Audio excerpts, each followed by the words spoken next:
तो guys economy पढ़ने वाले हैं तो आपको बोर्ड में 80 मार्क का पेपर आता है और 20 मार्क का ओरल आता है। ठीक है, तो आज एक चैप्टर स्टार्ट करने वाला हूं जो बहुत ही इंपॉर्टेंट चैप्टर है। चैप्टर नंबर 3 है डिमांड एनालिसिस। डिमांड मतलब क्या होता है? मांग। एनालाइज मतलब उसके बारे में डिटेल में जानना। ठीक है, ये 12 मार्क को आपको बोर्ड पूछा जाता है। तो पहले समझ लेते हैं कि डिमांड का मतलब क्या। तो डिमांड का मतलब क्या होता है? पहले तो डिजायर, आपकी इच्छा है, आपको कार खरीदना है, आपको बाइक खरीदना है, तो डिमांड मतलब क्या होता है? Desire. But in economic demand को खाली डिजायर नहीं बोला गया है, डिमांड को बोला गया है डिजायर प्लस आपके जेब में पैसा भी होना चाहिए। उसको बोलते हैं एबिलिटी टू पे, मतलब जेब में पैसा, जेब में पैसा। और जिसको आसान भाषा में बोला जाता है औकात। क्या बोला जाता है? औकात। आपकी औकात या एबिलिटी, औकात ज्यादा चीप वर्ड है तो इसलिए मैं जेब में पैसा यूज कर रहा हूं। प्लस विलिंगनेस टू परचेज, क्या खरीदने के लिए तैयार है, क्या खरीदने के लिए तैयार है।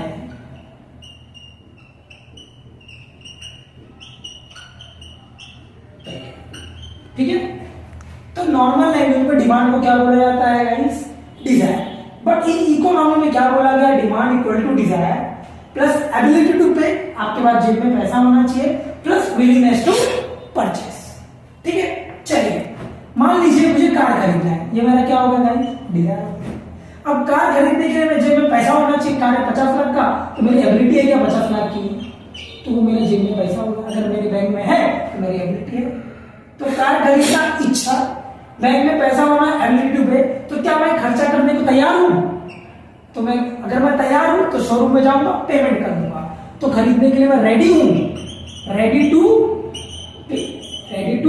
पे, तो उसको बोलेंगे डिमांड। ठीक है, चलो अब आप जब इको का टेक्स्ट बुक खोलोगे तो उसमें डिमांड का मीनिंग लिखा हुआ है। क्या मीनिंग लिखा हुआ है मैं आपको बता देता हूं। इन ऑर्डिनरी लैंग्वेज, कौन सी लैंग्वेज है बच्चों? ऑर्डिनरी मतलब होता है normal language. In ordinary language demand means desire. तो आसान ऑर्डिनरी का मतलब क्या होता है? नॉर्मल भाषा में डिमांड का मतलब क्या होता है? खाली इच्छा, डिजायर। बट इन इकोनॉमी ये सेम वर्ड आपको मिलेगा टेक्स्ट बुक में। In economy demand is a desire, demand desire तो है लेकिन which is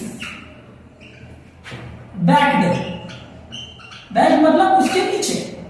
in economy demand का मतलब होता है डिजायर लेकिन उसके पीछे, विच इज बैक, जिसके पीछे। बैक मतलब जैसे हमारे पीछे बैक है, जैसे हम खड़े रहते हैं तो वैसा उसको सपोर्ट भी बोल सकते हैं आप। क्या बोल सकते हैं? लाइक अच्छे सपोर्ट। तो in economy demand means demand is a desire which is backed bye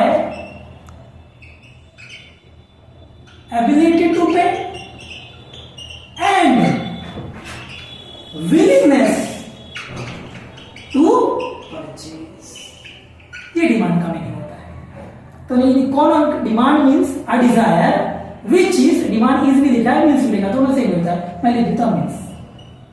तो demand means a desire which is back, मतलब जिसके पीछे किसका बैक होना चाहिए, किसका सपोर्ट होना चाहिए, एबिलिटी टू पे का एंड विलिंगनेस टू परचेज का। तो इकोनॉमी में डिमांड इसको बोला गया है।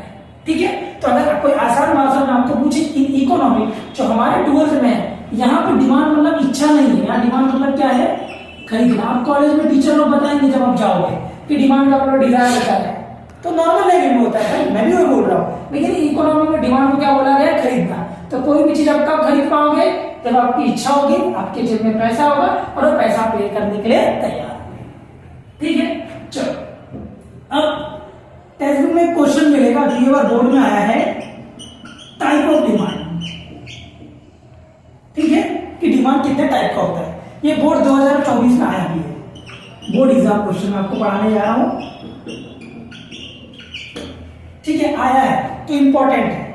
ठीक है, तो आ जाइए पहला पढ़ते हैं डायरेक्ट डिमांड। नाम में ही वर्ड लिखा हुआ डायरेक्ट डिमांड। हमने डिमांड किया कंज्यूम करने के लिए, मतलब हमने डिमांड किया कंजप्शन करने के लिए। बरोबर, मुझे दूध पीने का मन है, मुझे चाय बनाने का मन है, मैं गया दुकान में, डायरेक्टली कंजप्शन के लिए लिया, तो उसको कौन सा डिमांड बोलते हैं? Direct demand. तो कंजप्शन के लिए मतलब यूज करने के लिए जो डिमांड है, जो प्रोडक्ट आपने खरीदा उसको बोलते हैं डायरेक्ट डिमांड। और कंजप्शन करता कौन है? कंज्यूमर। ठीक है, तो कंज्यूमर डिमांड भी बोलते हैं इसको। ठीक है, तो डायरेक्ट डिमांड का मतलब क्या बच्चों? डायरेक्ट डिमांड का मतलब जो प्रोडक्ट आपने कंजप्शन के लिए खुद के यूज के लिए उसको बोलते हैं डायरेक्ट डिमांड, पर इसको कंज्यूमर डिमांड भी बोला जाता है। आ जाओ, दूसरा वर्ड है इनडायरेक्ट डिमांड। अभी इनडायरेक्ट डिमांड का मतलब क्या? मान लीजिए दिवाली आ गई, बराबर, सबको मीठे की जरूरत है, मेरा एक मिठाई का दुकान है, अब सब लोग मिठाई खरीदने आ रहे हैं, तो मेरे पास कम पड़ जा रहा है, तो मैंने क्या किया? लेबर बुलाया कि लेबर लोग काम पे लगो, मैं तुमको पेमेंट दूंगा। तो मैंने किसका डिमांड किया? लेबर का। तो जब मैंने फर्दर प्रोडक्शन के लिए मैंने मिठाई बनाने वाले का डिमांड किया ना, तो जब मैंने प्रोडक्शन के लिए, फर्दर मतलब और प्रोडक्शन के लिए जब मैं कोई डिमांड करता हूं, तो उसको बोलते हैं इनडायरेक्ट डिमांड। इसको प्रोड्यूसर गुड्स भी बोलते हैं। इसको क्या बोलते हैं गाइस?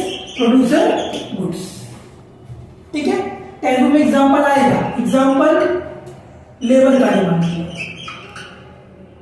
ठीक है, ये डिमांड आएगा, तो इसको फैक्टर प्रोडक्शन का डिमांड बोलते हैं। अब खाली ये याद रखो, जो फर्दर प्रोडक्शन के लिए आप डिमांड करते हो उसको, जैसे एग्जांपल लेबर, उसको बोलते हैं डायरेक्ट डिमांड। डायरेक्ट डिमांड जब आप गुड्स का डिमांड करते हो तो उसको क्या बोलते हैं? Direct demand. इसका एग्जांपल मैं बता देता हूं आपको। एग्जांपल, कपड़ा खरीदना है, जाके कपड़ा खरीदना है, तो किसमें आता है? Direct demand. तो इसको कंज्यूमर डिमांड और कंज्यूमर गुड्स भी बोल सकते हैं। ठीक है, चलो तीसरा पढ़ते हैं। तीसरा पढ़ेंगे हम लोग ज्वाइंट डिमांड। नाम में लिखा है ज्वाइंट, इसका एक और नाम आपको मिलेगा कॉम्प्लीमेंट्री डिमांड। कॉम्प्लीमेंट्री डिमांड तो मैं ज्वाइंट में समझाता हूं आपको। ठीक है, ज्वाइंट का मतलब जुड़ा। जैसे अगर मैंने कार खरीदा तो उसमें क्या लगेगा बच्चों? पेट्रोल। क्या है? जुड़ा हुआ है, क्योंकि कार बिना पेट्रोल को नहीं चल सकती, तो उसको बोलते हैं ज्वाइंट डिमांड। पुराने, अभी तो नहीं, पुराने पहले पेन रहता था, उसमें इंक भरा जाता था, तो जब आप पेन खरीदोगे तो इंक भरने के लिए चाहिए, तो पेन और इंक। अगर पेन खरीदा तो इंक भी चाहिए, अगर कार खरीदा तो पेट्रोल भी चाहिए। आज के टाइम पे बच्चे पेंसिल खरीदते हैं तो मिटाने के लिए इरेजर भी लेते हैं। ठीक है, तो ये सब ज्वाइंट डिमांड है। मतलब जहां पे दो मतलब जहां पे दो प्रोडक्ट जुड़ा हुआ का डिमांड होता है, उसको बोलते हैं ज्वाइंट डिमांड और complementary demand. Demand two goods, जिसमें दो गुड्स का डिमांड एक साथ करते हैं टुगेदर, उसको बोलते हैं बच्चों लोग joint demand. Example car and fuel. क्या आपको एग्जांपल मिलेगा टेस्ट में? कार एंड फूल और पेन इंक, क्या आप लिख सकते हो एग्जांपल बोर्ड में? ठीक है, आ जाओ। चौथा है बच्चों अपना दो डिमांड है, मैं दोनों लिखा देता हूं। पांचवा पहले मुझे याद है थोड़ा सा, तो कॉम्पिटिटिव डिमांड ये भी याद आ गया मुझे। घास क्यों रखना? ठीक, तो कंपोजिट डिमांड क्या होता है? ऐसा प्रोडक्ट जिससे सर्वल यूज होता है। तो सर्वल यूज मतलब बहुत सारे। कौन सा यूज होता है? बहुत सारे यूज। एग्जांपल सर, मिल्क लाया घर पे, क्या लाया? मिल्क। अभी मिल्क से क्या कर सकता हूं? दूध बना सकता हूं, दही जमा सकता हूं, कोई दूध फाड़ के व्हाइट गुलाब जामुन बनाता है, वो भी कर सकता हूं। तो ऐसा डिमांड जिसमें एक प्रोडक्ट आप खरीदे और बहुत सारा काम कर सकते हो, तो ऐसा प्रोडक्ट आप खरीदे जिससे बहुत सारा काम कर सकते हो, उसको क्या बोलते हैं? Composite demand. Composite demand. ठीक है, और एग्जांपल क्या है? मिल्क। और क्या एग्जांपल है? इलेक्ट्रिसिटी। आपके घर में लाइट नहीं आ रही है तो आपने इलेक्ट्रिसिटी का डिमांड किया, आगे घर पे लाइट, अब उसके इससे क्या करो? लैपटॉप चार्ज करो, मोबाइल चार्ज करो, बहुत सारा चीज कर सकते हो ना। तो एक ही प्रोडक्ट, एक प्रोडक्ट से आपने 4-5 चीजें पूरे कर ली, उसको बोलते हैं कंपोजिट डिमांड। लास्ट में आता है कॉम्पिटिटिव डिमांड। कॉम्पिटिटिव डिमांड क्या होता है? आगे एक वर्ड आएगा सब्स्टिट्यूट ईच अदर। क्या वर्ड आएगा? Substitute each other. सर मतलब सब्स्टिट्यूट ईच अदर का मतलब क्या? गांव में, यहाँ तो नहीं, गांव में हमारी दादी मम्मी पहले गुड़ से बनाती थी। क्या बनाती थी? गुड़ को बोलता है जैगरी, जैगरी से चाय बनाती थी। ठीक है, तो धीरे धीरे जमाना बदला, आजकल शुगर यूज करने लगे। तो मान लो आपकी नानी चाय बना रही है, शुगर यूज कर रही है, बरोबर, गलती से शुगर खत्म हो गया तो उन्होंने क्या यूज कर दिया? जैगरी। क्या यूज किया? जैगरी। जैगरी को हम लोग गुड़ यूज करते हैं।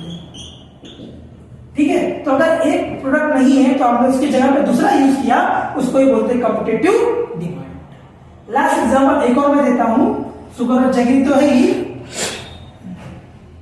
सब्स्टिट्यूट ईच अदर है ना। चलो 2 मिनट जो मैं एग्जांपल मेरे को याद आ जाएगा अभी। शुगर हो गया, जैगरी हो गया। हाँ, आपके टेक्स्ट बुक में है टी पी रही है, टी नहीं मिला तो आप क्या पी रही है? कॉफी। तो ये क्या है? Substitute each other. ठीक है, तो ये मैंने डाइट और डिमांड खत्म किया। ठीक है, कोई भी डाउट हो तो कमेंट बॉक्स पे कमेंट करें।